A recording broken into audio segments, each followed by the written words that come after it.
Police station. Sir मैं jogging कर रहा था तो ये सब मुझे पड़ा हुआ मिला। Sir Reshma Agarwal, DM medical college. College से पता करो इसका एड्रेस।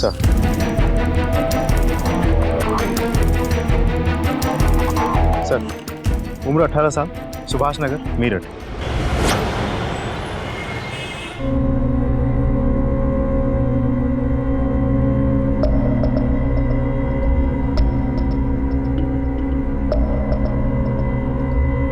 पता नहीं क्या हुआ है, रेशमा का फोन भी नहीं लग रहा है। भाभी जी मैं तो कहती हूँ हमें चल के पुलिस में कंप्लेन लिखवा देनी चाहिए। तो रेशमा आगे लगता है। रेशमा अग्रवाल यहाँ रहती है? जी यहीं रहती है, लेकिन क्या हुआ? ये सब सामान पहचानती है आप?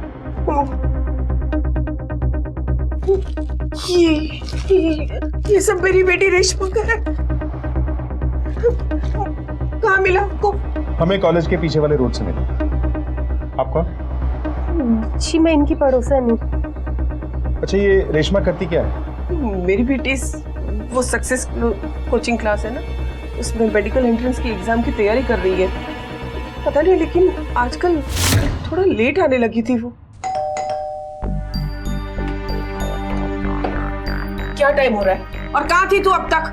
मेरा फोन क्यों नहीं उठा रही थी? माँ वो एग्जाम आने वाले हैं ना, तो एक्स्ट्रा क्लासेस ले रही थी। ऐसी कौन सी पढ़ाई है तेरी जो इतनी रात गए तक चलती रहती है? अरे माँ चाबी थी ना मेरे पास, आप जाकर सो जाते। तू घर के बाहर इतनी देर तक रहेगी और मुझे नींद आएगी? माँ आप ऐसे टेंशन नहीं लें, हम वैसे भी कल आपका ऑफिस है, आप जाकर सो जाइए। Good night. कोई ऐसी बात जिससे वो परेशान थी? कोई बदलाव पिछले कुछ दिनों में? नहीं सर, ऐसा कुछ भी नहीं है। मेरी बेटी तो हमेशा खुश रहती है। हमें रेशमा के कमरे की तलाशी लेनी है।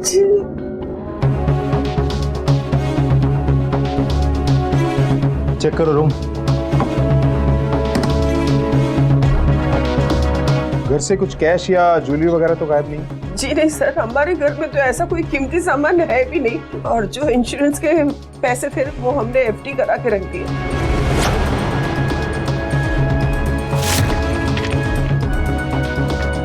सर ये राहुल अग्रवाल कौन है?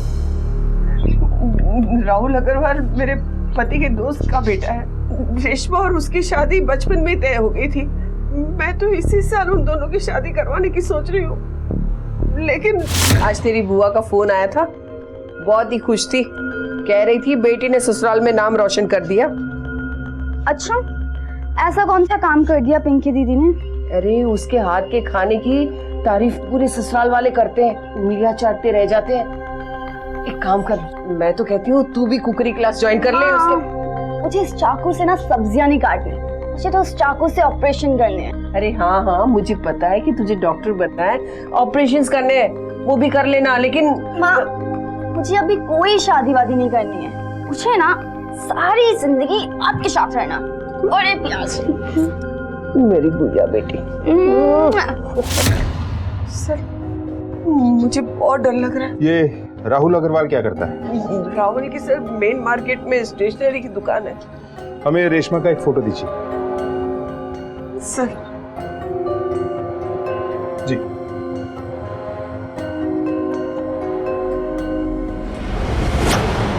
सर हो सकता है कि रेशमा की माँ को नहीं पता उसके लाइफ में क्या चल रहा है, जैसे कि वो शादी नहीं करना चाहती थी। लेकिन रेशमा को अगर भागना होता तो वो कपड़े और कैश छोड़कर क्यों भागती? और वो खून के निशान, वैसे भी वो राहुल अग्रवाल की काफी क्लोज थी।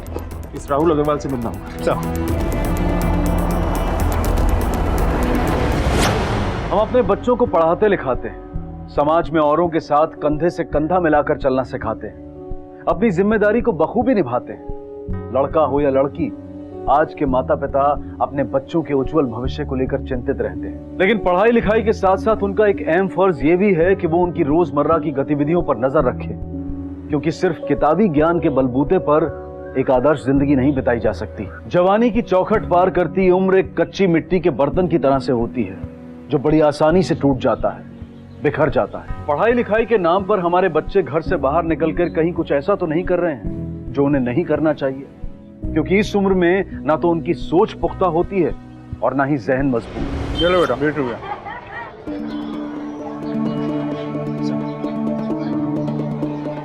राहुल अग्रवाल। जी सर, हम ही हैं, बताइए। रेशमा अग्रवाल कहाँ है? रेशमा अग्रवाल हमको नहीं पता है कहाँ गए। लास्ट कब मिला था रेशमा से? सर हम लोग मिलते उलटे नहीं थे, उसके पापा नहीं है और उसकी मम्मी को सब मिलना जुलना पसंद नहीं था। ये देखो। ये सर गिफ्ट हम ही भिजवाए थे, पर अब ऐसा कुछ है नहीं। अब ऐसा कुछ है नहीं मतलब? सर हम अपने घर वालों को बोल दिए थे कि हम ये शादी वादी नहीं करना चाहते हैं। क्यों? वो क्या है सर कि हम एक दिन, अरे रेशमा जवाब नहीं दी। अरे रेशमा, रेशमा, अरे रेशमा सुनो तो। अरे तुमको गिफ्ट और सब कार्ड और सब भिजवाए, कम से कम एक फोन करके बता देती कि कैसा लगा। राहुल तुम्हें मेरा जवाब पता है। अरे हमारे फैमिली वालों ने ये शादी पहले से तय कर चुके हैं रेशमा। राहुल शादी माँ बाप ने तय की थी बिना हमसे पूछे। तो प्रॉब्लम क्या है? राहुल हम दोनों बहुत अलग हैं, हमारी शादी होना इम्पॉसिबल है। सॉरी टू से राहुल, पर तुम मुझे भूल जाओ। बाय। सर जब उसने ना कहा तो उनको उस दिन गुस्सा बहुत आया था और हमारी शादी बचपन से ही तय थी। रेशमा के लाइफ में कोई और था? सर शक तो हमें भी था, हमारे दोस्त लोग भी यही बोलते थे। और फिर हम एक दिन उसका पीछा किए और देखे कि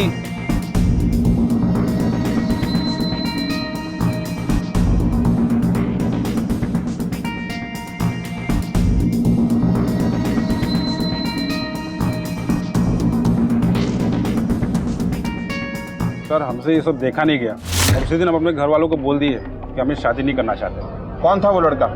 पता नहीं सर। ठीक है।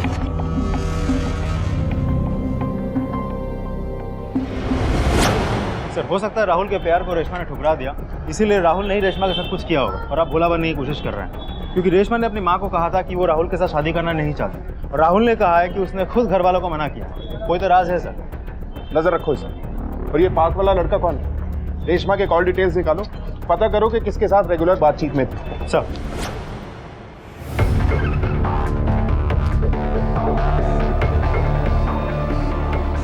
दीपंकर जी आप ही हैं? हाँ जी। आपकी कोचिंग क्लास में एक स्टूडेंट है रेशमा, उसके बारे में हम पूछना चाहते हैं।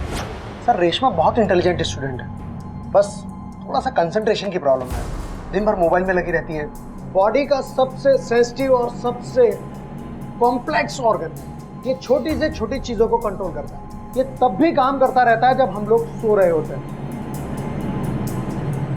रेशमा, जी सर। रेशमा हमें बताएगी कि एनाटॉमिकली ब्रेन को कितने रीजन में डिवाइड किया जा सकता है? Sir anatomically brain we can divide in 3 region: forebrain, midbrain, hindbrain. अब सही जवाब देती है तो इसलिए चाहकर भी हम उसे कुछ नहीं कह पाते थे, पर वो बहाने बनाकर कुछ ना कुछ करके क्लास से बंक करती थी।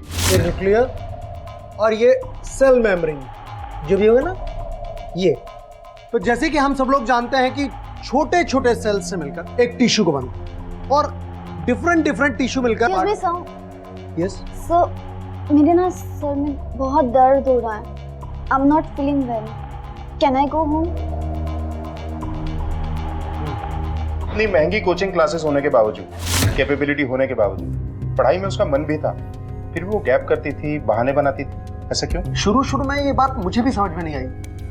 फिर मैंने देखा कि वो क्लास बंक करके हर रोज किसी लड़के के साथ बाइक पे कहीं जाती है। ये फोटो देखिए जरा। क्या ये वही लड़का है? नहीं सर, ये वो लड़का नहीं है, पर इस लड़के को भी मैंने कई बार यहाँ पे घूमते हुए देखा है। थैंक यू सर एक नंबर है जिससे काफ़ी फ्रीक्वेंट बातचीत होती है, फैजल अंसारी के नाम से। बुलाओ उस फैजल को। सर मोबाइल नंबर ट्राई किया था, नॉट रिचेबल आ रहा है। कहाँ रहता है ये फैजल अंसारी? सर ये नंबर तो किसी शॉप के एड्रेस पर है, न्यू रॉयल टेलर्स। फैजल को बुलाइए। साहब वो तो कल रात से करनी है। ये कौन है? कारीगर है मेरा। फैजल यही काम करता है क्या? सब दुकान है हमारी, जीजा हूं मैं उसका। क्या बात हुई? फैजल कहाँ है? अपने दोस्त सलीम के साथ होगा। फैजल कल रात से घर नहीं आया, आपको बिल्कुल भी चिंता नहीं? साहब वो अपने दोस्त के साथ गया है, हो सकता है वहां रुक गया हो। वैसे कल उसने हेलो, कहाँ चल रही है फैजल मियाँ? जीजू बस मैं यूं गया और यूं आया बस। यार 3-4 दिन से यूं ही जा रहे हो, आधी रात को आते हो। वैसे पूछ सकता हो इतनी जल्दबाजी में कहाँ जा रहे हो? वो एक्चुअली सलीम को कुछ काम आ गया जीजू, बस मैं यूं आया बस 5 मिनट में। ये तो खुदा जाने सलीम से काम है या सलमा से। साहब आजकल के जवान बच्चे कभी कभी दोस्त के यहाँ रुक जाते हैं। सलीम की डिटेल्स दीजिए।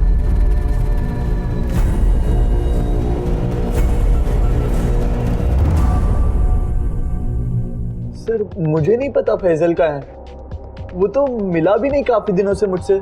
कल किस काम के लिए बुलाया था? कौन सा काम? उल्टा वो तो बहाने बनाने लगा था जब से उसकी गर्लफ्रेंड बन गई थी। कौन थी ये गर्लफ्रेंड? क्या जानता है उसके बारे में? ज्यादा बताया तो नहीं उसने सर, बट हाँ कोई दूसरे कास्ट की थी, शायद रेशमा नाम था उसका। ठीक है, तुम जाओ, जरूरत पड़ेगी तो फिर बुलाएंगे। जी सर। मिश्रा, ये फैजल और रेशमा पिछले कुछ दिनों से घर देर से आ रहे हैं। उन डेट्स में दोनों की फोन की लोकेशंस पता करो और दोनों के फोन की लास्ट लोकेशन भी ट्रैक करो। Okay sir.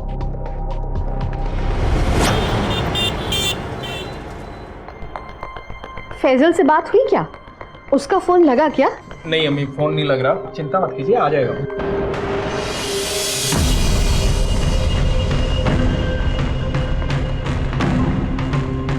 ये फैजल फिर से तो किसी के मामले में टांग नहीं अड़ा रहा। कि तंग आ चुकी उसे समझाते समझाते। अम्मी कभी कभी किसी को सबक सिखाना भी जरूरी होता है। बस यही कमी रह गई थी। अब तुम भी फैजल और सायरा के रंग में रंग जाओ। अब तक तो उन दोनों को ही समझा रहे थे, अब तुम्हें भी समझाना पड़ रहा है। अब खाना लग चुका है, जाओ अपनी प्यारी बहन को बुला लाओ। जी अम्मी। उसके दोस्तों से बात हुई क्या? नहीं अम्मी, अम्मी, अम्मी, अम्मी। सर फैजल और रेशमा के पिछले कुछ दिनों के लोकेशन ऑलमोस्ट सेम है। उस दिन के लोकेशन भी सेम है, कॉलेज के नजदीक वाले पार्क। फैजल के घर वालों से मिलते हैं, देखते हैं उन्हें क्या पता है फैजल और रेशमा के बारे में। Excuse me. Hello, okay, body को हाथ मत लगाना, हम पहुंच रहे हैं।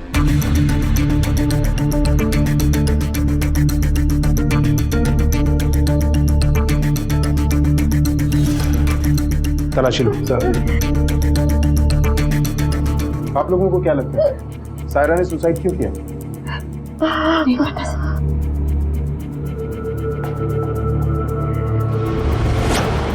सर फैजल और उसकी गर्लफ्रेंड रेशमा गायब है और अब फैजल की बहन सायरा की बॉडी मिली। तो कहीं ये दोनों केसेस आपस में जुड़े हुए तो नहीं है? हो सकता है, और इनके घर वाले बोल रहे हैं कि उन्हें कोई जानकारी नहीं। मिश्रा, कुछ लोग जानबूझकर भी अनजान बनते हैं। इन सब की डिटेल्स निकलवाओ और फैजल और रेशमा की फोटो हर पुलिस स्टेशन में भिजवा दो। Okay sir. पुलिस मिले हुए कपड़ों और आईडी कार्ड से रेशमा के गायब होने की गुत्थी सुलझा ही रही थी कि फैजल का नाम सामने आया, जो खुद लापता है। सवालों के जवाब खोजते हुए जब पुलिस टीम फैजल तक पहुंची तो वहां फैजल की बहन सायरा की आत्महत्या ने कई सवाल और खड़े कर दिए। अब सवाल यह था कि सायरा ने आत्महत्या क्यों की? ये किसी बड़े अपराध की दस्तक तो नहीं थी। न जाने अभी और कितने रहस्यों से पर्दा हटना बाकी था। सर, सायरा के पोस्टमार्टम रिपोर्ट के मुताबिक वो प्रेग्नेंट थी। मिश्रा, सायरा की डिटेल निकालो, पता करो कि किसके साथ इसका अफेयर था और ये भी देखो कि क्या इसके घर वाले जानते थे कि ये प्रेग्नेंट थी। Okay sir. मैं नहीं जानता। ऐसा कभी महसूस ही नहीं हुआ। और आप, क्या आप जानती थी कि सायरा प्रेग्नेंट है या उसका अफेयर चल रहा है किसी के साथ? ऐसा हो ही नहीं सकता। मेरी सायरा ऐसा नहीं कर सकती। ये सब उसी की करतूत है।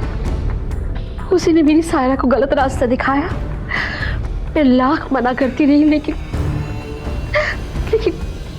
सायरा ने मेरी एक न सुनी। सुन ना, ये ऐसे देख देख के कॉलेज की कंपटीशन की प्रिपरेशन नहीं हो पाएगी।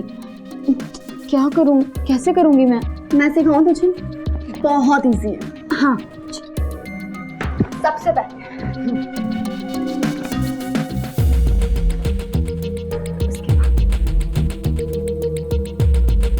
कैसी लग रही हूँ मैं? हॉट लग रही है। उसके बाद सबसे पहले हमें पोजेस देने हैं। ओके, उसके बाद अब वॉक करके दिखा। Okay, it's very easy. Wow, तू तो कितना अच्छा करती है। Thank you. सुन ना, ये पोज कैसे करेंगे? अरे ये तो बहुत इजी है, मैं करके बता रही हूँ। सबसे पहले अपने हैंड को यहाँ और दूसरा यहाँ। ओके, रुक क्यों गई? मैं जाती हूँ, बाय। सायरा, ये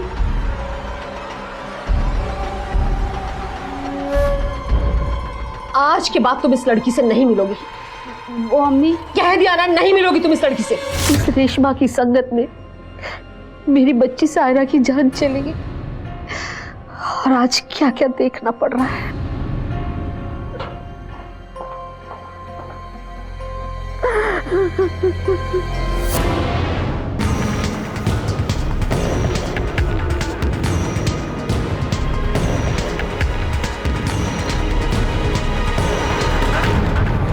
पिछले कुछ दिनों से उसकी तबीयत खराब रहती थी सर। वो काफ़ी ज़्यादा छुट्टियां लेने लगी थी। वो ज़्यादा बात नहीं करती थी, अक्सर लॉस्ट रहती थी। ठीक सर, सायरा डीएम कॉलेज की स्टूडेंट थी। कॉलेज में किसी को भी नहीं पता उसका अफेयर किसके साथ चल रहा था। वो रेगुलर स्टूडेंट थी, लेकिन पिछले कुछ दिनों से वो लीव ले रही थी। और उसके घर वाले क्या जानते हैं? सर, नसीमा रेशमा पर यह इल्जाम लगाती है कि उसने उसकी बेटी को गलत राह दिखाया। और सायरा के कॉल से कोई डिटेल? नहीं सर, अभी तक हमारे पास ऐसी कोई भी डिटेल नहीं है जिससे ये साबित हो सके कि उसका अफेयर किसके साथ चल रहा है। लेकिन पिछले कुछ दिनों में एक हॉस्पिटल में कई बार फोन घुमाया गया। कहीं ये उसकी प्रेगनेंसी से तो नहीं जुड़ा हुआ? चलो हॉस्पिटल चल के पता करते हैं। इस लड़की को पहचानती आप? जी हाँ, ये आई थी मेरे पास अबॉर्शन के लिए। इसका केस मैं ही हैंडल कर रही हूँ। तो आपने इसका अबॉर्शन क्यों नहीं किया? सर, केस थोड़ा सा कॉम्प्लिकेटेड था और ये लड़की भी एनामिक थी। ऐसे में अगर इसका अबॉर्शन करते तो इसकी जान को खतरा हो सकता था। मैंने इसके हस्बैंड को बोला था कि इसका हीमोग्लोबिन लेवल थोड़ा सा बढ़ा ले। हस्बैंड? लेकिन सायरा तो अनमैरिड थी। हाँ, मुझे भी लगा था कि कुछ गड़बड़ तो जरूर है, लेकिन इसकी छोटी बहन तो उन्हें जीजा जी बोल रही थी और उसने इसके अबॉर्शन फॉर्म पर पति की जगह पर साइन भी किए थे। आप बता सकती हैं कि इसके साथ कौन आया था? सर, मैं बता तो नहीं सकती, लेकिन हाँ, आप हमारे यहाँ के सीसीटीवी कैमरा के फुटेज देख सकते हैं। शायद वो इसमें हो।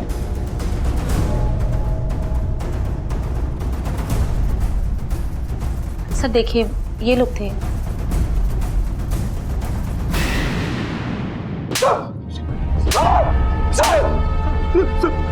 अपनी साली के साथ रिलेशन रखता है और कहता है सुसाइड की वजह नहीं पता। बोल। सर आप गलत समझ रहे हैं सर। ये कौन है? कौन? फोन दे, फोन निकाल। हाँ सर। सर ये देखिए सर, सायरा की फोटोज। ये सब क्या है? सर वो कुछ महीने पहले फैजल की अब्बू, साहिर आज फिर से क्लास में फर्स्ट आया है। अरे वाह, मुबारक हो अम्मी। तुमको भी मुबारक हो बेटा। ये सब तुम्हारी वजह से हुआ है। एक बेटा भी अपने फर्ज ऐसे नहीं निभा सकता जैसे कि दामाद होकर तुमने निभाई।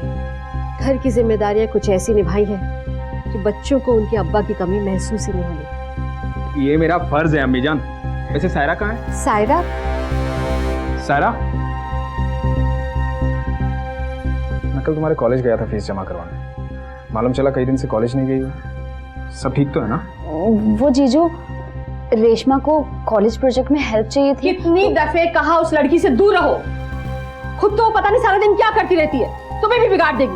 सायरा, तुम्हारा फोन चार्जिंग पे लगा था।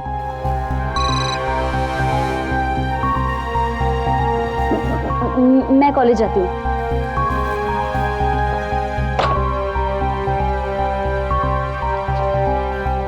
हेलो, हाँ मैं 15 मिनट में पहुंच रही हूँ।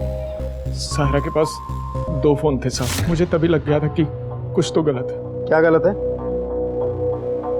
सायरा की पॉकेट मनी इतनी नहीं थी साहब कि वो दूसरा फोन खरीद सके।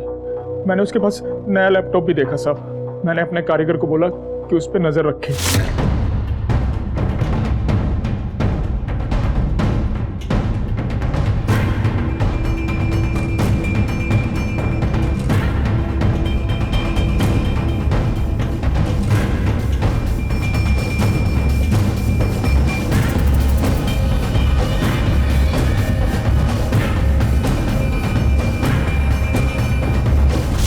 सायरा का फिर उसके कॉलेज के प्रोफेसर दिशांत के साथ था। मैंने उसे समझाया भी, वो मान भी गई थी। उसने मुझसे वादा किया कि वो दिशांत से कभी नहीं मिलेगी, कोई रिलेशन नहीं रखेगी। लेकिन कुछ दिन बाद। अच्छा, ये फिरोज को देना, बोलना कल शाम तक चाहिए, अर्जेंट है। ठीक है।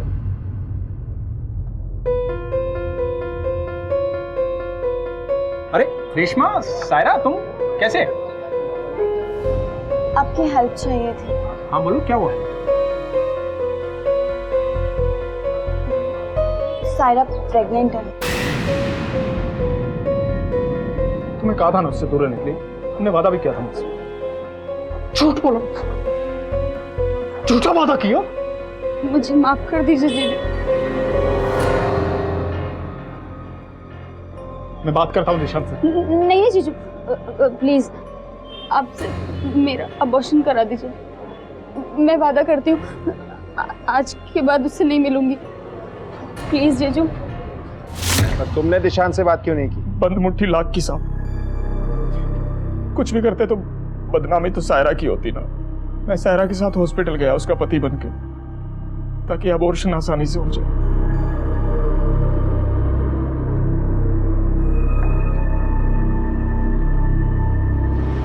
सर, रहमान के मुताबिक सारे के पास 2 मोबाइल थे, लेकिन दूसरा मोबाइल तो हमें मिला ही नहीं। कहीं ऐसा तो नहीं कि रहमान कहानी बना रहा है?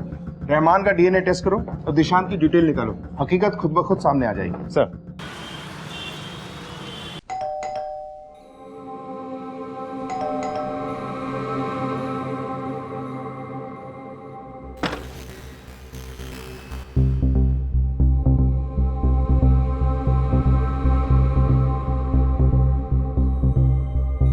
और बच्चा लोग, कैसी चल रही स्टडी? बैठो बैठो, मैं देखता हूँ।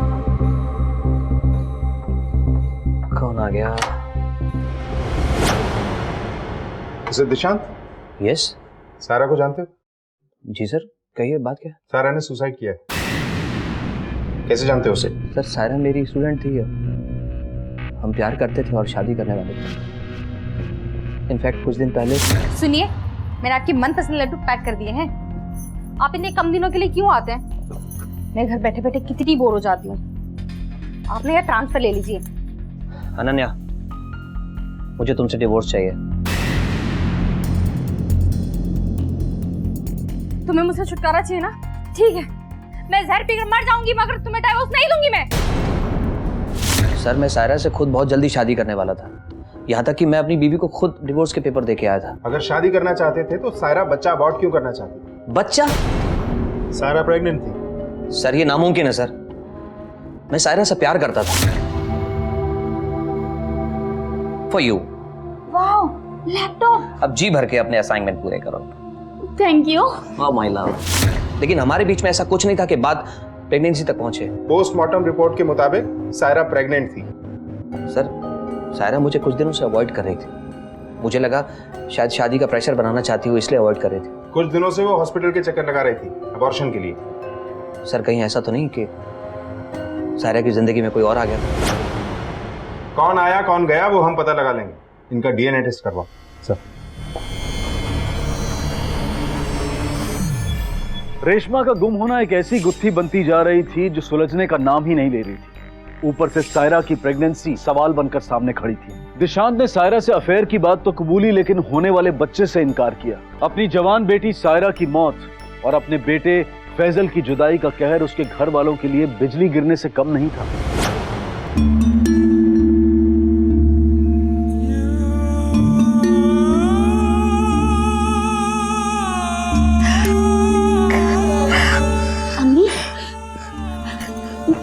अम्मी संभालिए अपने आप को, अल्लाह सब ठीक करेगा। सायरा हमें छोड़कर चली गई। फैजल मेरा बच्चा इतने दिनों से गायब। अल्लाह अल्लाह रहम कर। फैजल आ जाएगा।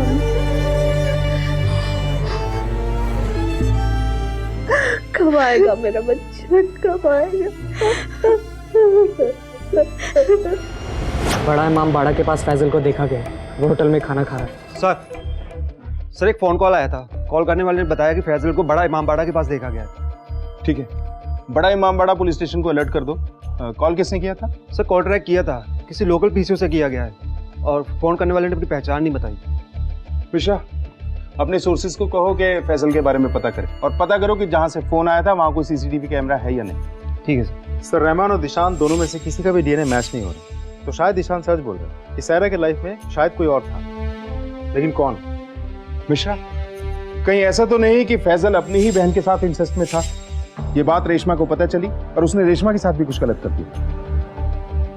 फैजल के घर से उसका टूथब्रश या उसके बाल लेकर आओ, उसका डीएनए टेस्ट करो और हाँ, ये भी पता करो कि फैजल, रेशमा और सायरा तीनों के आपस में रिलेशन कैसे थे। Okay sir.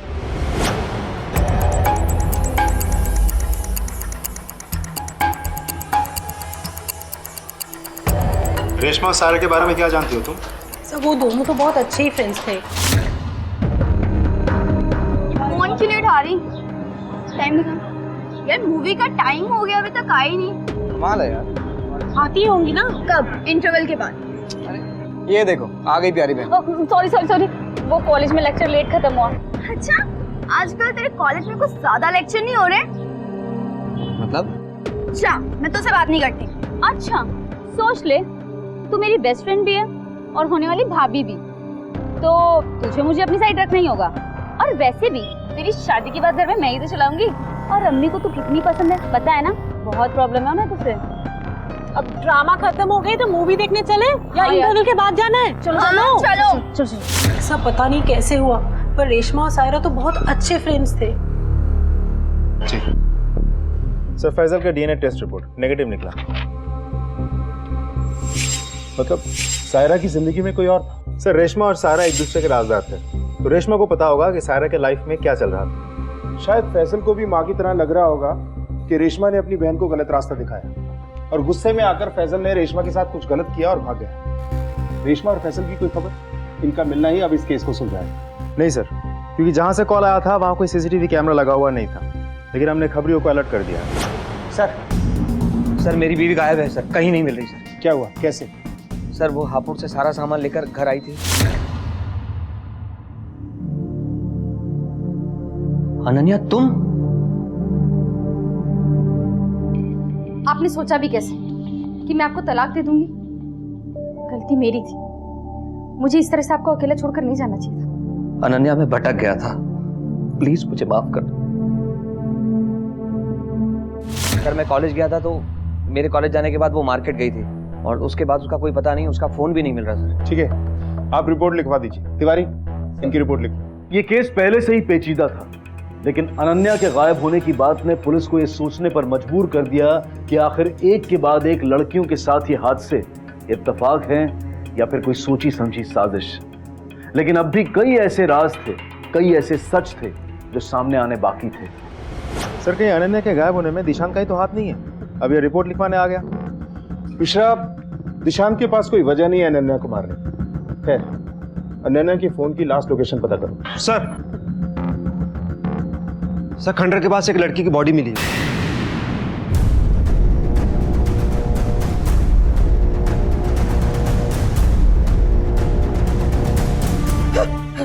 रेशमा, रेशमा जवाब दो बेटा, माँ आ गई।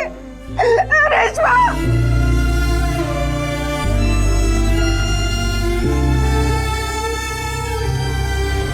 सर पोस्टमार्टम रिपोर्ट के हिसाब से रेशमा का रेप हुआ है और गला दबा के हत्या की गई है। जिस दिन वो गायब हुई थी उसी दिन रेप और हत्या हुई है। अब excuse me sir. Hello hello sir, Faisal Ghaziabad में देखा गया है, वो भागने की फिराक में। कौन बोल रहे हैं? हेलो सर, एक कॉल आया था, कोई बोल रहा है फैजल शहर छोड़ के भागने वाला है। इस जानवर का पकड़े जाना बहुत जरूरी है। चारों तरफ नाकेबंदी कर दो, फैसल बचकर निकलना नहीं चाहिए। Yes sir.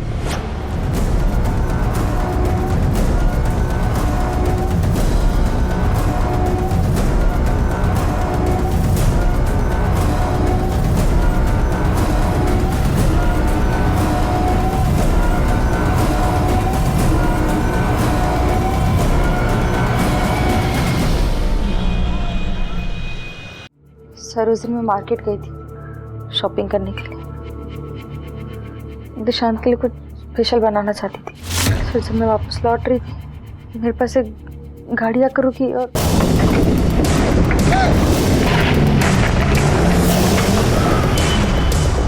फिर सर वो लोग मुझे उस बिल्डिंग के पीछे ले गए और फिर जब होश आया तो सामने कुछ लोग खड़े थे।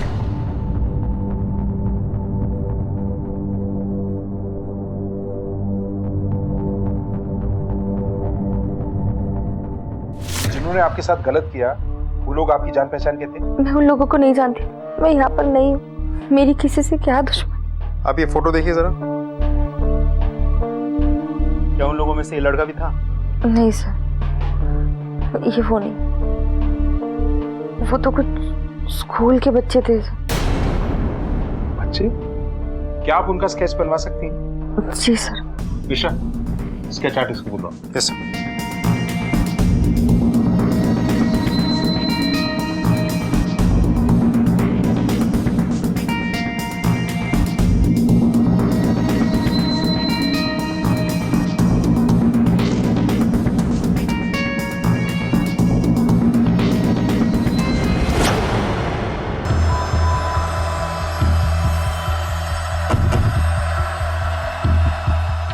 क्या उनमें ये भी था? जी सर, ये वही है।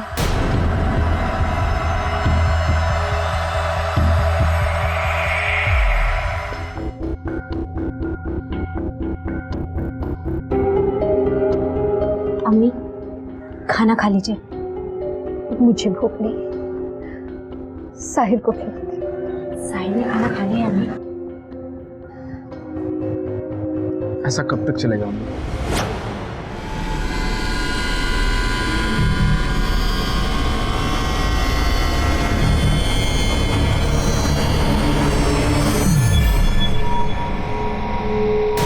मैं अपनी बहन से बहुत प्यार करता था। वो कुछ दिनों से बहुत परेशान थी, एकदम गुमसुम सी रहती थी। और उसने मेरी बहन के साथ रेप किया, जिसकी वजह से वो प्रेग्नेंट हो गई और उसने सुसाइड कर लिया। तुम्हें ये सब कैसे पता? सर जब मैं उस दिन अपनी को बुलाने रूम में गया तो। अब खाना लग चुका है, जाओ अपनी प्यारी बहन को बुला लाओ। जी अम्मी।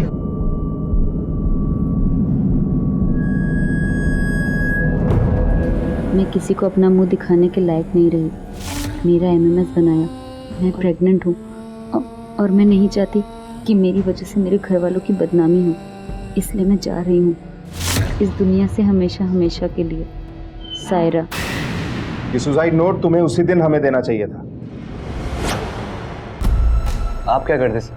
सजा देते, लेकिन उसकी असली सजा तो वो थी जो उसने मेरी बहन के साथ किया, वही उसकी बहन के साथ।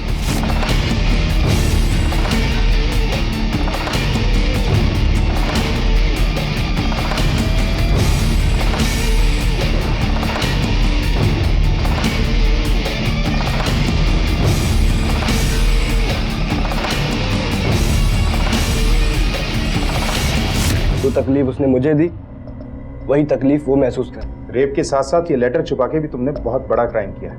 फैजल कहाँ है? ये सब तुमने उसके कहने पे किया है? नहीं सर, और मुझे नहीं पता फैसल भाईजान कहाँ पर। सायरा का असली गुनहगार कौन है?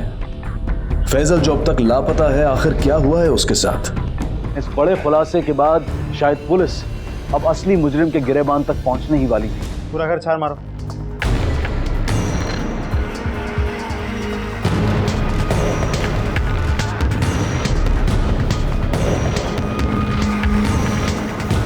सर, ये लैपटॉप मिला।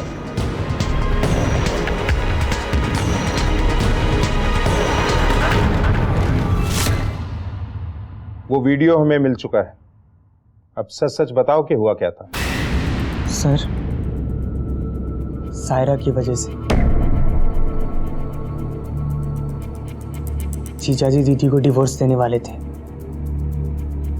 अनन्या, मुझे तुमसे डिवोर्स चाहिए। दीदी बहुत परेशान रहती थी सर। जीजाजी को लगता था कि मुझे कुछ नहीं पता। मुझे सब कुछ पता था। For you. Wow, laptop. अब जी भर के अपने असाइनमेंट पूरे करो। Thank you. Oh my love. एक सेकेंड ना। हेलो। अरे पिछले महीने तो तुम्हें मैंने पैसे दिए थे, उसका क्या हुआ? तुम्हारे भाई की पढ़ाई और ट्यूशन का खर्चा भी मेरे सर पर आ गया यार। तुमको अंदाजा भी है जरा सा भी इस शहर में कितने रुपए खर्च होते हैं? फोन रखो। एक दिन जब जीजा जी शहर से बाहर गए थे तो मैंने सायरा को घर बुलाया था, ये कहकर कि जीजा जी का एक्सीडेंट हुआ है। क्या हुआ उन्हें? जीजा जी की लाइफ से चली जा। तुझे पता भी है मेरी बहन कितनी परेशानी में है। दिशान उससे खुद तलाक लेना चाहते हैं और हम दोनों एक दूसरे से प्यार करते हैं। तू कौन होता है बीच में बोलने वाला? तो रुक, मैं भी दिशान को फोन लगाती हूँ, तेरी सारी हरकतें बताती हूँ, फिर देखती हूँ तलाक होने से कौन रोकता है। ऐसा नहीं मिलेगी। फोन तो मैं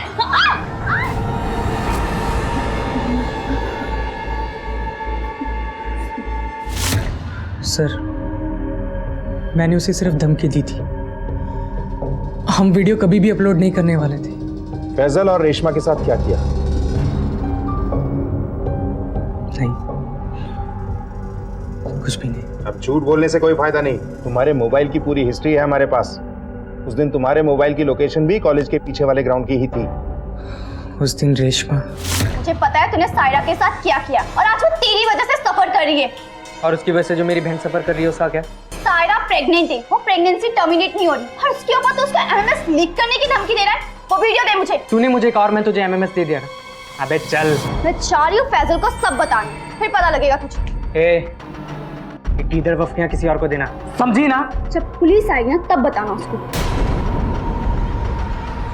हेलो फैजल, हाँ मुझे तुमसे बहुत जरूरी बात करनी है, जल्दी कॉलेज के पीछे वाले मैदान में मिलो।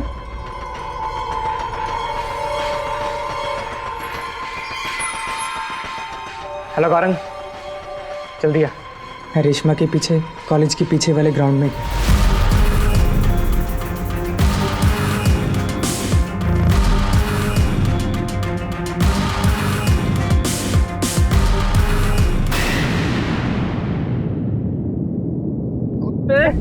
तूने मेरी बहन की इज्जत को तोड़ ताड़ कर दिया। तेरी बहन थी ऐसी, मुझे मारेगा साले। मैं अभी पुलिस को फोन करती हूँ।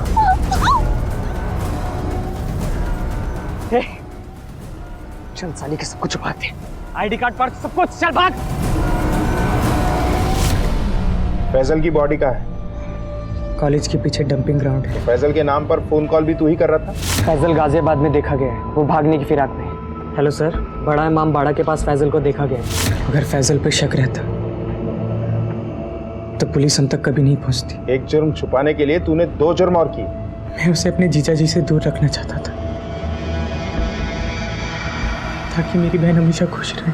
किसी के घर का चिराग बुझाकर तुम अपने घर में रोशनी नहीं कर सकते।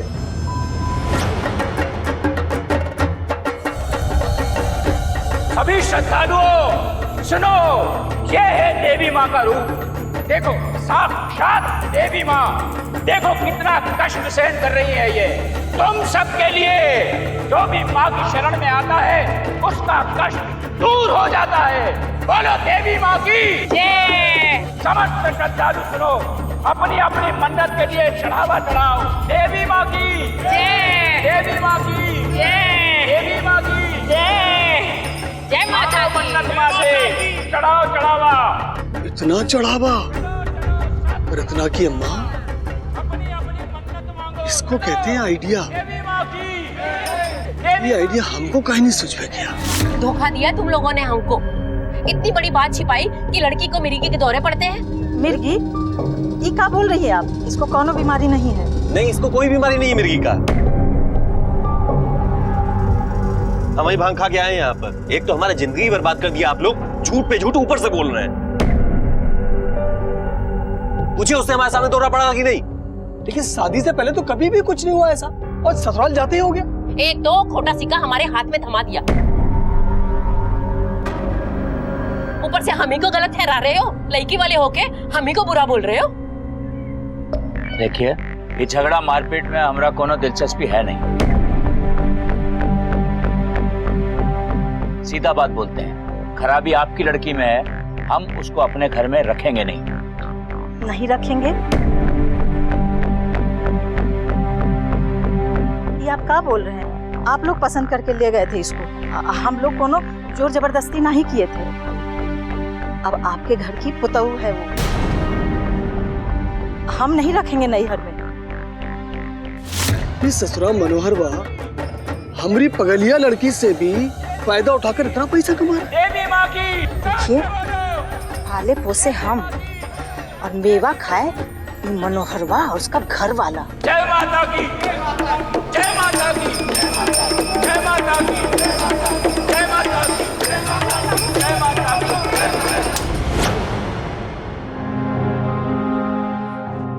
जी भूख लगी होगी ना बच्चे को? हाँ हाँ, ले जा अपने बच्चे को। बहुरिया, तनिक चाय लेकर आना। जी जी। देवी माँ की कृपा तो बढ़ती जा रही है, आज का कलेक्शन तो कल से भी अधिक है। चाय ना, ये भी गिन लो। ए बबुआ।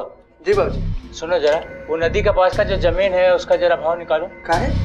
अरे रोज का इतना कलेक्शन आ रहा है भाई, खरीद लेंगे ना। गज में बात कर रहे हैं बाबूजी। अरे अब ये काम करके घर पहुंचे हैं, हम नहीं जाएंगे। अरे पर हम खुश रहा।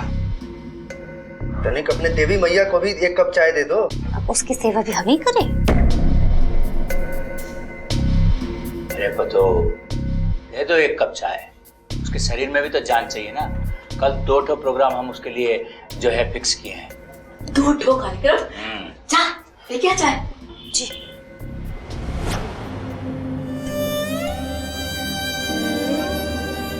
हमको माफ कर दे बबुआ, हम पूरा दिन नहीं रहते तोरे पास, पर मन तो यही लगा रहता है। चाय। जी 1 मिनट के लिए फोन दे सकते हैं हमें? ले।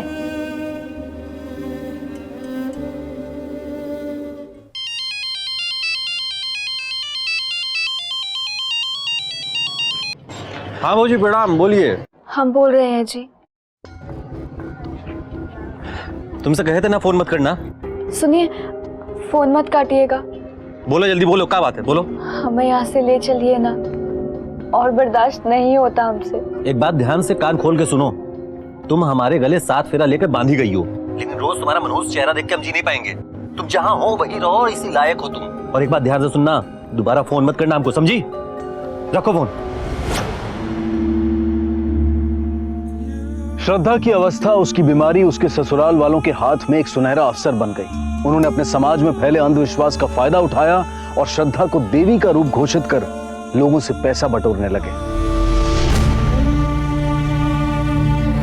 जब तक जिंदा रहेगी हमारा माथा पर ढोता रहेंगे हम। अरे पूरा का पूरा काहे नहीं झोंक देती अपने आप को चूल्हा में? लेकिन इस प्रसिद्धि की बहुत बड़ी कीमत उसे चुकानी पड़ रही थी, क्योंकि उसके ससुराल वालों का लालच और शोषण भी बढ़ता जा रहा था। और जब लालच, अंधविश्वास और उत्पीड़न इस हद तक बढ़ जाता है, तब जुर्म का दाना वहां पहुंच ही जाता है।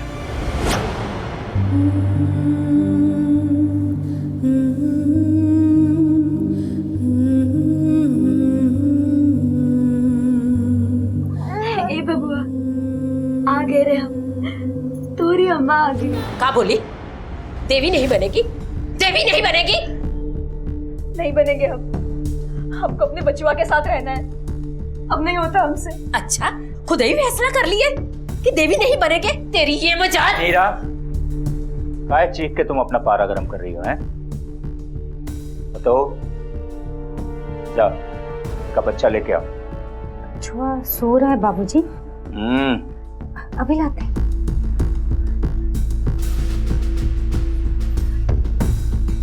एक बात अच्छी तरह से समझ लो, अगर तू देवी नहीं बनेगी तो तुझे अम्मा भी नहीं बनने देंगे। ठीक तरह से समझ ले। आप हमको अपना बचवा से दूर नहीं कर सकते? काहे नहीं कर सकते? एक बीमार औरत को, पागल औरत को एक छोटका बच्चा से दूर करना कोनो बड़ी बात है?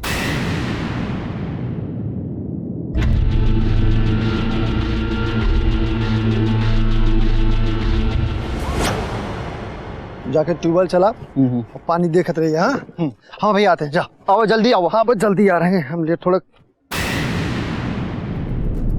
अरे बोला, अरे जल्दी आ रहे। अरे हिया क्या हुआ? अरे कोनो को लाश पड़ा है, ये देख। कहाँ? वो देख। तू जल्दी से पुलिस का फोन लगा। हाँ हाँ जल्दी कर। हाँ हेलो,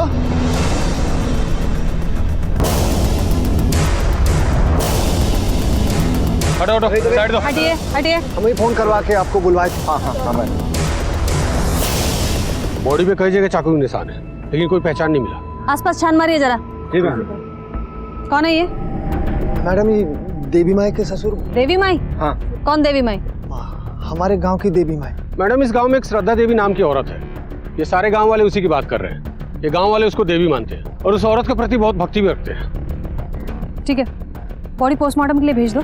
गांव वालों से पूछताछ करो और इनके घर वालों को भी खबर कर दो। Okay madam.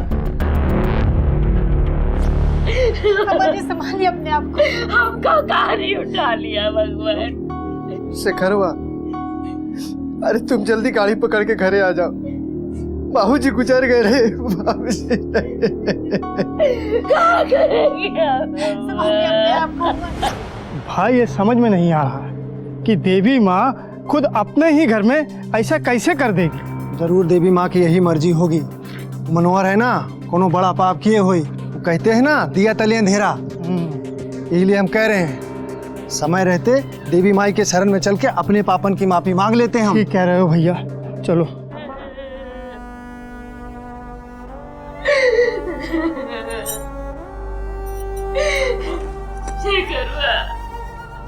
हमरे तो करम फूट गए। तुम्हारे बाबूजी हमको छोड़ के चले गए। शांत हो जाइए। अच्छा हुआ देवी बाबू आप आ गए। अम्मा को संभालिए।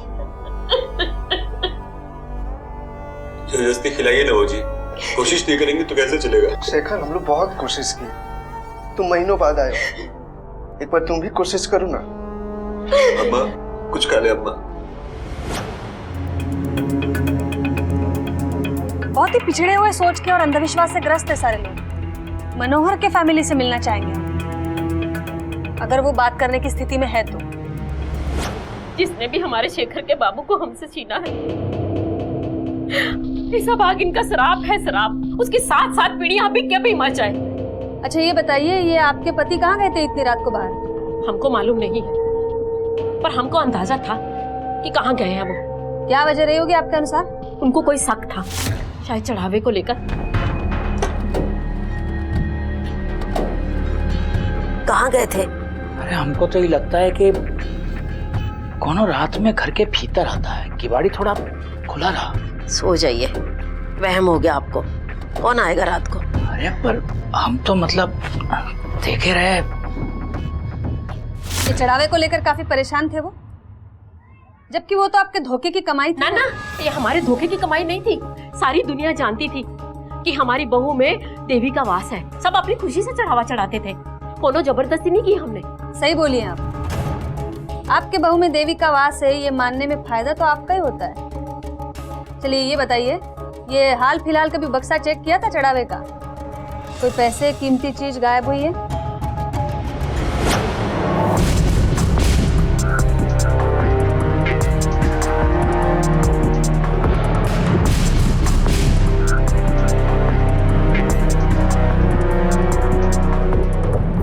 मैडम जी सब देख लिया, सब कुछ हिसाब के अनुसार।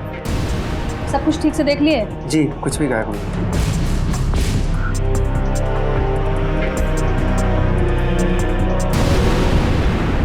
अरे हम इसी घर में रहते हैं तो क्या हुआ? अब हमको क्या पता कि हमारे बाबूजी को कौन मारा है? अब पता करना आप लोगों का काम है ना सर। जितना पूछा गया है उसका सीधा सीधा जवाब दे।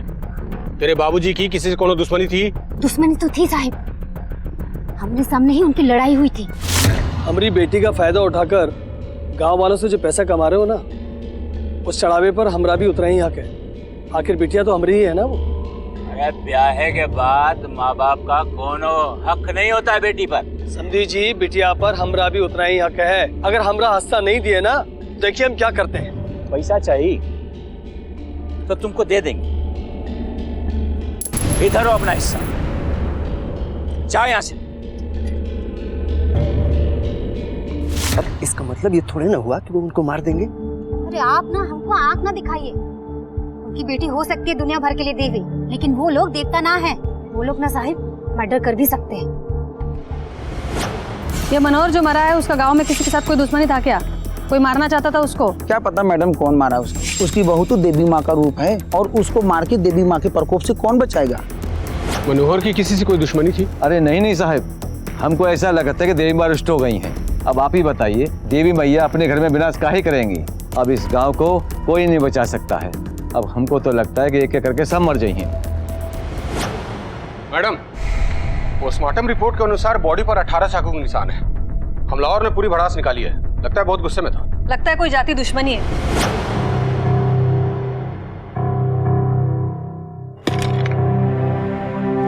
श्रीकांत भैया, अब तो मनोहर जी के अंतिम संस्कार भी होगा। अब देवी माँ के दर्शन कब होई? हाँ भैया, सब परेशान है। ऐसे मगर देवी माँ के दर्शन हो जाते तो सारी चिंताएं दूर हो जाती। देखिए भैया, हमारे घर पे मातम हुआ है, इसलिए 14 दिनों तक देवी जी दर्शन नहीं दे सकती। कृपया आप लोग शांति से रहें। गांव के लोग आपको देवी क्यों बुलाते हैं? मैडम जी, हम तो नहीं बोले थे कि हमको देवी मानो, वही लोग सब किए। हाँ, लेकिन आपके देवी होने से आपके घर वालों को तो बहुत आमदनी हो रही है भक्तों के चढ़ावे से। इतनी ज्यादा कि आपका मायका और ससुराल झगड़ रहे इस चीज के लिए। आपके पिता ने तो धमकी तक दे दी पैसे के लिए आपके ससुर जी को। चढ़ावे के अलावा भी पिताजी कुछ और कहने आए थे। क्या कहने? कुछ नहीं। चलिए एक बात बताइए श्रद्धा देवी जी, आपको कुछ ऐसा पता है जिससे हमें पता चले कि आपके ससुर जी की हत्या किसने की है? अब आप भी हमको देवी मानने लगे। आपका काम भी करते हम। कोनो जवाब नहीं है हमारे पास।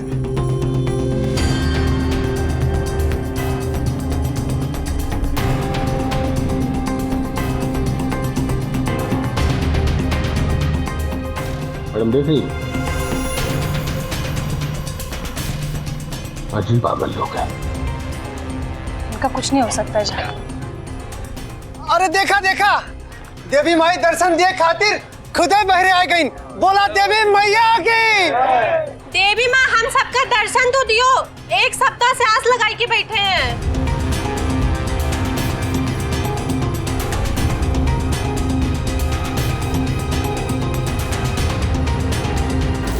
इसको मिर्गी का दौरा पड़ा। उठा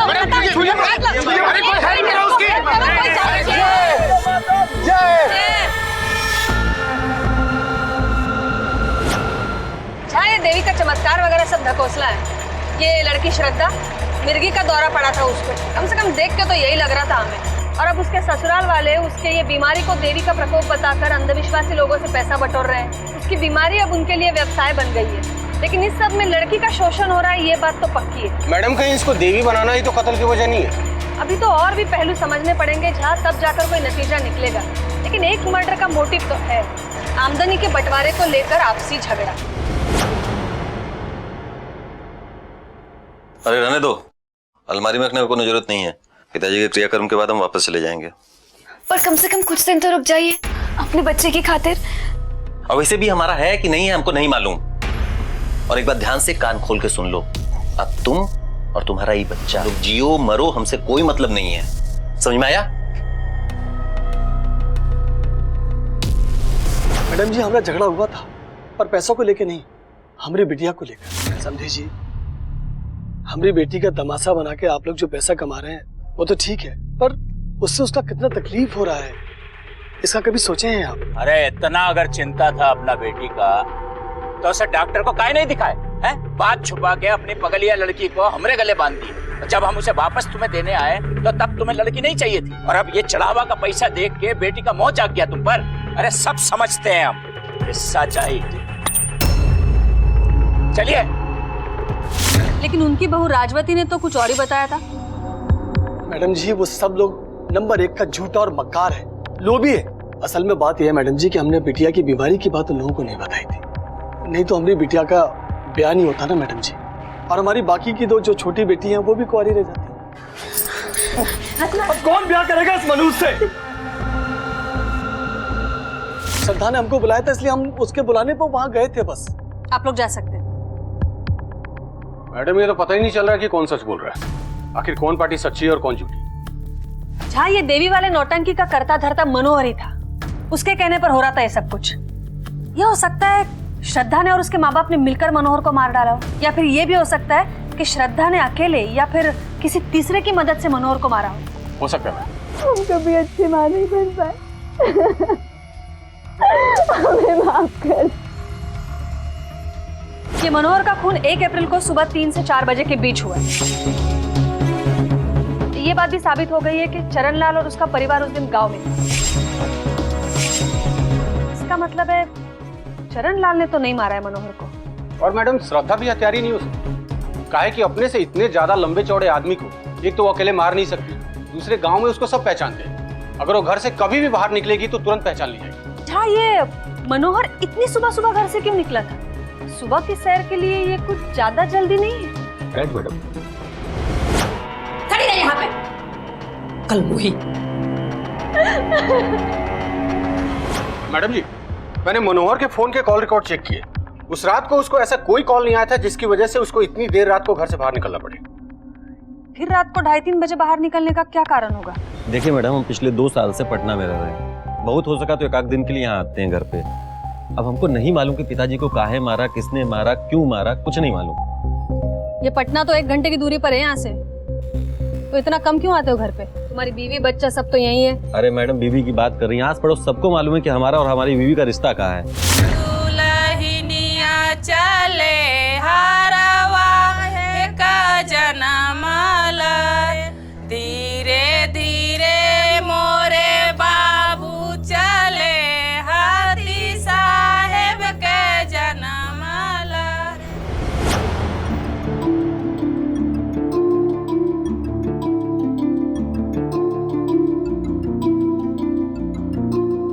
सच में हम शर्त हार गए।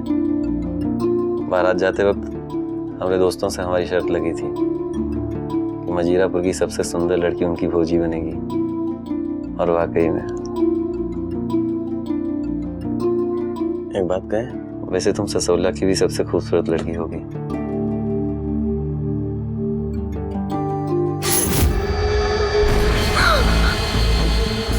अरे क्या हुआ तुमको? अरे सुनो, क्या हुआ तुमको? पानी चाहिए, पानी चाहिए। अरे क्या हुआ तुमको? भौजी, अम्मा, क्या हुआ देवर बाबू? क्या हुआ? देखो ना इसको क्या हुआ। अरे क्या हुआ देवर बाबू? ये देवर, क्या हो गया रे तुझे? हे भगवान, कहीं भूत पिशाच तो नहीं चिपक गया इसको? काहे लौटपट हो रही है? अरे जो लीला चल रही है ना यहाँ पे, देवी लीला, उससे तो घिन आती है, हमको नफरत है एकदम बिल्कुल। इसीलिए हम इन लोगों से भी दूर रहते हैं, और यही कारण है कि हमारा माँ बाप से भी नहीं पटता है।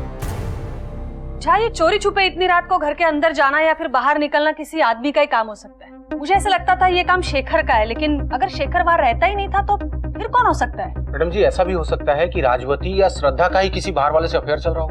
ये राजवती तो उसके पति के साथ रहती है, वो तो बाहर निकल नहीं सकती।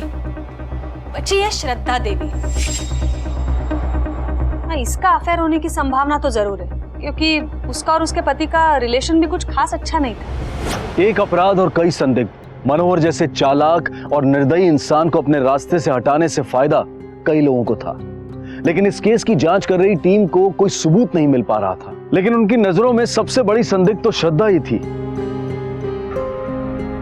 लेकिन क्या श्रद्धा वाकई में हत्यारन और एक चरित्रहीन औरत थी?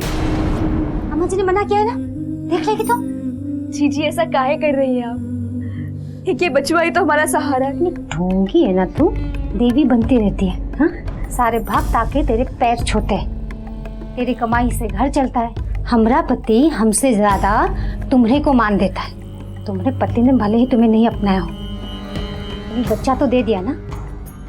और यहाँ हमको देखो, शादी के 5 साल हो गए, फिर भी एक बच्चे के लिए तरस गए। सब कुछ तो है तुम्हारे पास, फिर भी रात दिन रोती रहती है।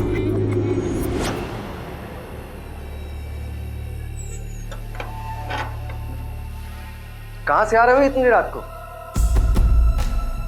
इतना पसीना पसीना हो, कहाँ करके आ रहे हो? किसी को मार के या कहीं से भाग के? हमरा छोड़िए, आप अपना कहिए। हम लोग को पहरा ही दे रहे हैं कि आप भी कहीं से हुई के आ रहे हैं? अब इतना चौक कह रहे हैं, सही कह रहे हैं ना? देखो बात को बदलो मत, सच सच बताओ कहाँ से आ रहे हो? हम आपको जवाब देना जरूरी नहीं समझते। जवाब तो तुमको देना ही होगा। जब तक इस छत के नीचे हो ना, हमारे हर बात का जवाब तुमको देना ही होगा। काहे कि बाबूजी के जाने के बाद इस घर के मालिक हम हैं, समझे? अच्छा, तो ये घर ना रखिए अपने पास, मुबारक हो आपको, लेकिन अपना टांग भी अपने पास ही रखिएगा। हमारे काम में अड़ाइए मत, जल्दी ही चले जाएंगे हम, और हम चले सोने।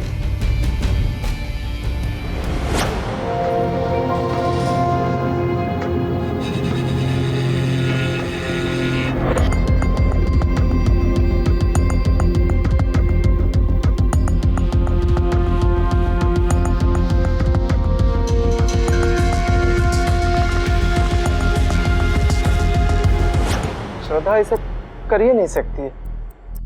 अरे उस बेचारी के पास तो अपना मोबाइल फोन भी नहीं, तो फिर वो किससे छुप छुप के मिलने का प्लान बनाएगी और कैसे? ऐसी बात है ना मैडम जी, हमारे जो पति है उनके नजर में श्रद्धा देवी तो कोनो गलत काम कर ही नहीं सकती है। अरे आप दोनों औरत होकर भी इतना क्रूर कैसे हो सकती हैं? सब कुछ एक सीमा में होना चाहिए। अगर उसके बच्चा को कुछ हो गया तो आप लोग का पाप कौन धोएगा? वो तो अपने पिताजी से भी भिड़ गए उनकी तरफदारी में। किस बात पर? मैडम जी, हमारे घर वाले उसके साथ बहुत बुरा सलूक करते हैं, जो कि हमको अच्छा नहीं लगता। और इसीलिए तुम तुम्हारे पिताजी से झगड़ा किए? मैडम जी, हम अपने बाबूजी को नहीं मारे हैं। मान लीजिए अगर हम अपने बाबूजी को मारे भी, तब भी तो इस समस्या का समाधान नहीं होगा। जब तक हमारी अम्मा जिंदा रहेंगी, उसको देवी बनना पड़ेगा। देवी का समस्या उसकी बीमारी है। अगर आपको लगता है कि इन सब से मुक्ति दिलाने के लिए हमने अपने बाबूजी को मारा है, तो आप गलत सोच रही हैं मैडम जी। श्रद्धा अपने पति के साथ कभी धोखा नहीं कर सकती है। हो सकता है तुम धोखा की हो। शेखर तो शहर में रहता है, तो तुम्हारे बाबूजी के मरने के बाद ये घर और ये चढ़ावे का आमदनी, ये तो तुम्हारे कंट्रोल में आ जाएगी। नहीं मैडम जी, हम तो श्रद्धा को देवी बनाने के पक्ष में थे ही नहीं। अब उसका अफेयर हो तो हो, इनमें हम क्या करें? और वैसे भी आप सोचिए ना, उस पगलेट औरत से, बीमार औरत से कौन अफेयर करेगा?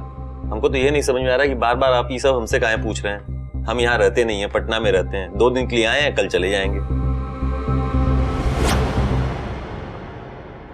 मैडम जी, अगर सच में श्रद्धा का किसी से अफेयर होता तो बिना मोबाइल के कैसे चोरी छुपे किसी से टच में रहती? या हो सकता है कि अपने माँ बाप या बहनों के सहारे किसी से मिलती थी? मेरे मन में भी यही सवाल उठ रहा है। अगर उसके पास में मोबाइल नहीं था, खबर करने का कोई जरिया नहीं था, तो फिर अपने हालत के बारे में उसने अपने माँ बाप को कैसे बताया? Right madam. श्रद्धा के ससुराल वाले उसे फोन नहीं करने देते थे। श्रद्धा की ससुराल से एक लड़का आया था, रघु। श्रद्धा ने उसको खबर भिजवाई थी हमें ससुराल में बुलाने के लिए। बेटा प्रणाम। जी प्रणाम। खुश रहो बेटा। हम पहचाने नहीं, कौन हो तुम? हमारा नाम रघु है, हम ससुराल गांव से आए। श्रद्धा दीदी ने आपको खबर देने को बोला है। आप लोगों को अपने ससुराल बुलाए हैं, बहुत जरूरी बात करनी है। ठीक है, चलते हैं। ठीक है। ना बकवास जिंदगी में आज तक नहीं देखे हम। सुनिए, कम से कम 13वीं तक तो रुक जाइए। काहे रुक जाए?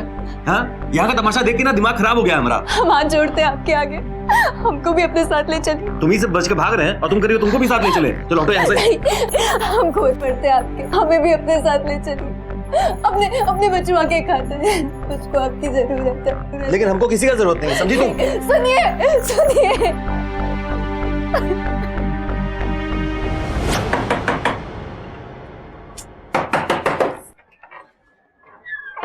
रघु, तुम हो? हाँ। ये श्रद्धा ने तुमको भेजा था उसके मायके माँ बाप को बुलाने के लिए। श्रद्धा को कैसे जानते हो? हाँ मैडम जी, वो हमारी बहन पूर्वा जानती है श्रद्धा को। बुला अपनी बहन को। क्या हुआ? बोल, किधर है तेरी बहन? मैडम जी, जब से मनोहर चाचा का खून हुआ है, पूर्वा घर पर नहीं है, वो गायब है। तो इतने दिन से तेरी बहन गायब है, तूने पुलिस में कंप्लेंट नहीं लिखवाई? मैडम जी, हम वो डर गए थे, इसलिए हमने रिपोर्ट नहीं लिखवाई। और ये सब वो श्रद्धा देवी के लिए कर रही थी। हाँ, पूर्वा से ही खबर भिजवाए थे। वही एक थी जो हमारा तकलीफ समझती थी।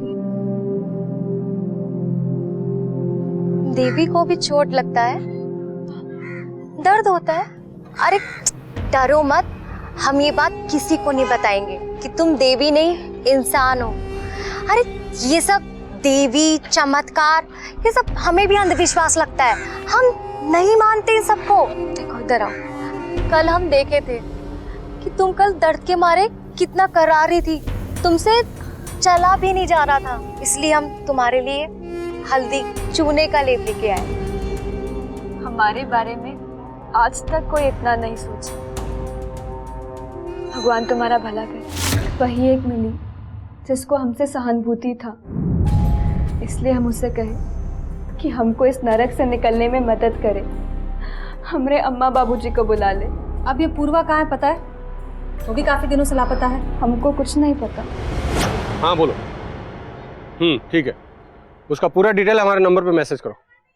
मैडम, पूर्वा के मोबाइल का लोकेशन ट्रेस हो गया। चलो।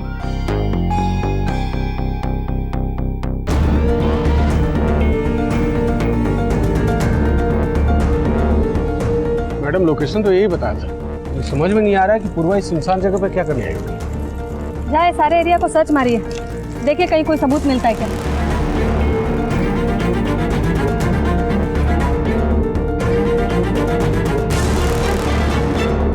मैडम, इधर कुछ नहीं है। इधर भी कुछ नहीं है। जा मैडम, यहाँ आइए।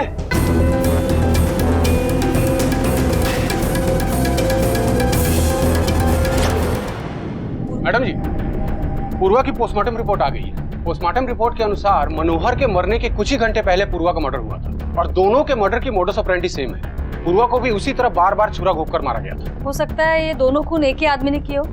लेकिन मैडम, इनका मकसद क्या हो सकता है? मेरा मतलब, इनके बीच में आखिर कनेक्शन क्या है? पूर्वा श्रद्धा की हमदर्द थी और मनोहर उसका शोषण करता था, तो इन दोनों को एक ही आदमी ने क्यों मारा? एक बात समझ में नहीं आई झा, ये पूर्वा श्रद्धा का इतना मदद क्यों कर रही है? उसकी बचपन की खास दोस्त तो थी नहीं, क्या इसमें कोई पूर्वा का स्वार्थ था क्या? ये पूर्वा के कॉल रिकॉर्ड्स निकालो जरा। जी मैडम।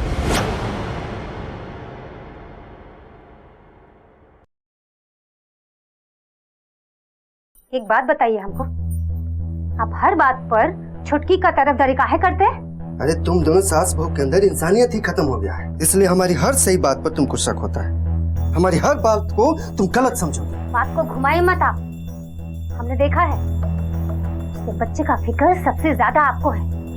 शेखर बात तो यहाँ रहता नहीं है और आप न जाने रात रात भर कहाँ गायब रहते हैं। कहीं ये बच्चा आपका तो नहीं है? चुप! एक शब्द भी आगे नहीं बोलोगी, अपना सड़ा हुआ मुंह बंद रखोगी तो ही भलाई है। अरे मार खाकर भी तुम अपनी गंदी सोच थोड़ा ना बदल पाओगी, तुम गिरी हुई। अरे भाई बहन के रिश्ता को भी तुम गलत समझे, तुमसे तो बात करना बेकार है। हट! मैडम जी, ये देखिए, पूर्वा का कॉल रिकॉर्ड चौंकाने वाला है। पूर्वा और श्रद्धा के पति शेखर की दिन में 4-5 बार बात होती थी, जबकि शेखर खुद अपने घर में महीने में मुश्किल से 1 बार फोन करता था। मैंने शेखर को फोन किया, मालूम पड़ा वो वापस पटना चला गया है। वापस बुलाओ तुरंत उसे। जी मैडम।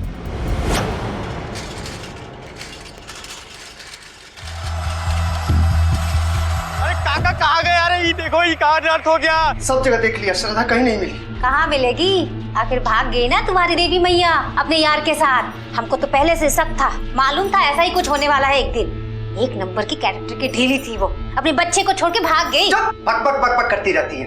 अरे अम्मा, हमको तो डर है कि उसको कुछ हो ना गया हो। एक साधारण सा गांव जहां साल भर में दिवाली के पटाखों से ज्यादा रोमांचक और कुछ नहीं होता था, वहां 1 महीने के अंदर 3 लोगों की हत्या हो गई। लेकिन पुलिस को इन तीनों हत्याओं में कोई समानता नजर नहीं आ रही थी। लेकिन अब उसका पति शेखर इन सारी हत्याओं का सबसे मुख्य संदिग्ध था। हमारा पूर्वा से अफेयर था। जब बाबूजी के मरने पर हम गांव आए इस बार, तो पूर्वा से मिलने गए थे, लेकिन उसका कोई अता ही पता नहीं चल रहा था। अब किससे पूछते, क्या बताते, तो खुद ही घर से निकलकर उसको ढूंढने जाते थे। लेकिन मैडम, आपको पहले बता भी चुके हैं कि हमारी पत्नी से कोई लगाव नहीं था और ना ही है। इसीलिए तुमने अपने पत्नी को फांसी लगाकर मार डाला। अरे हमको क्या जरूरत है श्रद्धा का मर्डर करने की? पूर्वा उसकी मदद कर रही थी घर से भाग जाने में। श्रद्धा घर से भाग जाती, हमारा रास्ता क्लियर था, हम पूर्वा से शादी कर लेते। और रही बाबूजी की बात, तो हम बाबूजी को क्यों मारेंगे? और पूर्वा का तो सवाल ही पैदा नहीं होता। और जरा आप सोचिए मैडम कि जब ये सब हुआ है तो हम तो वैसे ही पटना में थे ना। मैडम जी, शेखर का स्टेटमेंट सब सच है, हमने चेक किया, उसके खिलाफ कुछ नहीं मिला। किसी भी क्राइम लोकेशन के आसपास होने का कोई सबूत नहीं है उसके खिलाफ। अच्छा, और एक गुत्थी है जो हमने सुलझाई नहीं है, शायद उससे कुछ पता चल सके। क्या ये मनोहर का शक सही था? कोई आदमी था जो उनके घर में रात को आता था जब सब लोग सो रहे होते थे, और अगर सच में ऐसा कोई आदमी आता था तो वो कौन था और उसे क्या चाहिए था? क्या उस आदमी का इन तीनों मर्डर से कुछ लेना देना हो सकता है? के जाओ तुम। मैडम, मनोहर के घर के बाहर श्रद्धा देवी के दर्शन के लिए हरदम भीड़ लगी रहती, इसलिए कोई ठीक से कुछ बता नहीं पा रहा है। यहाँ पे भी पूछताछ की मैंने, लेकिन किसी को कुछ पता नहीं है। ना तो किसी ने कुछ अलग देखा है और ना ही रात को किसी ने कुछ देखा है। मैडम जी, इसने कुछ देखा है। क्या देखा था? हमने कई बार उनको देखा था, लेकिन देवी माई के यहाँ नहीं, रघु के घर के आसपास देखा था, जब वो यहाँ नहीं रहता था तब। कौन था वो? बोल, ये सब क्यों किया? जी मैडम जी, हम ही जाते थे रात में रघु के घर तक और सवेरा होने से पहले घर वापस आ जाते थे। वो असल में हमारा और पूर्वा का अफेयर था, लेकिन बाबूजी को लगता था कि उल्टे हमारे घर में कोई आ रहा है, इसलिए वो हम पर नजर रखने लगे। लेकिन एक दिन अचानक हमको पता चला कि हम दोनों भाइयों को पूर्वा अपने जाल में फंसा रही है। अच्छा शेखर, एक बात बताओ, हमसे शादी कब करोगे? करेंगे सरकार, जल्दी करेंगे।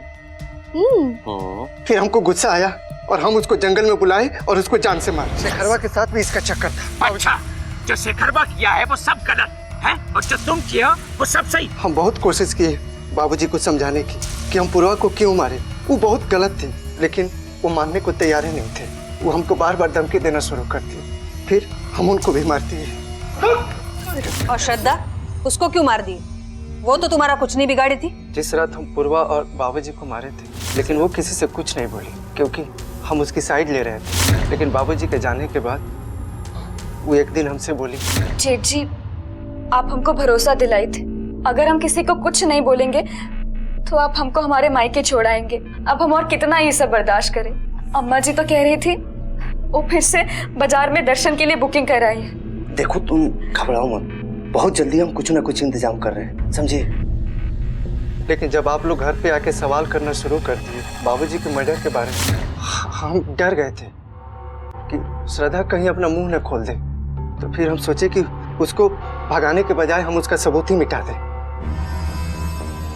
इसलिए हम एक प्लान बनाए और श्रद्धा को बोले कि तुम बगीचे में पेड़ के पास चलो, हम तुम्हारे बच्चे को लेके आ रहे हैं। फिर वो बगीचे में पेड़ के पास चली गई और हम अकेले गए। छुटका कहाँ है? तुमने पूर्वा को मार डाला क्योंकि उसने तुम्हें धोखा दिया था, और फिर अपने बाप को और भाभी को भी मार डाला क्योंकि उन दोनों ने पहला अपराध करते हुए तुम्हें देख लिया। तुम समझ रहे थे पुलिस और समाज को कुछ नहीं पता चलेगा। अंधविश्वास, लोभ और कमजोर और असहाय लोगों का उत्पीड़न, इन सब का नतीजा कभी भी अच्छा नहीं होता। मिर्गी से ग्रसित श्रद्धा ऐसी ही परिस्थितियों का शिकार बन गई और उसके साथ साथ उसके परिवार का जीवन भी नष्ट हो गया। पीछे रह गया उसका मासूम बच्चा जिसकी परवरिश की जिम्मेदारी अब कोई नहीं लेना चाहता। लालच बुरी बला है, बेहतरी इसी में है कि हम इससे दूर रहें क्योंकि ये कष्ट के सिवाय और कुछ नहीं देती। जो है, जितना है उसमें खुश रहें, उसका आनंद उठाएं और पाने के लिए जी जान से मेहनत करें। इससे जिंदगी जीने का मजा भी आता है और मन को सुकून मिलता है। इसी विचार के साथ अब मैं अनूप सोनी आपसे विदा लेता हूं। फिर मुलाकात होगी अगले एपिसोड में जुर्म की एक और कहानी के साथ। तब तक अपना और अपने परिवार का ख्याल रखें और देखते रहें क्राइम पेट्रोल डायल 100। सबक एक को सीख हम सबको। जय हिंद। क्राइम पेट्रोल के और भी दिलचस्प कहानी देखने के लिए हमारे चैनल को सब्सक्राइब करें और बेल आइकॉन दबाना न भूलें।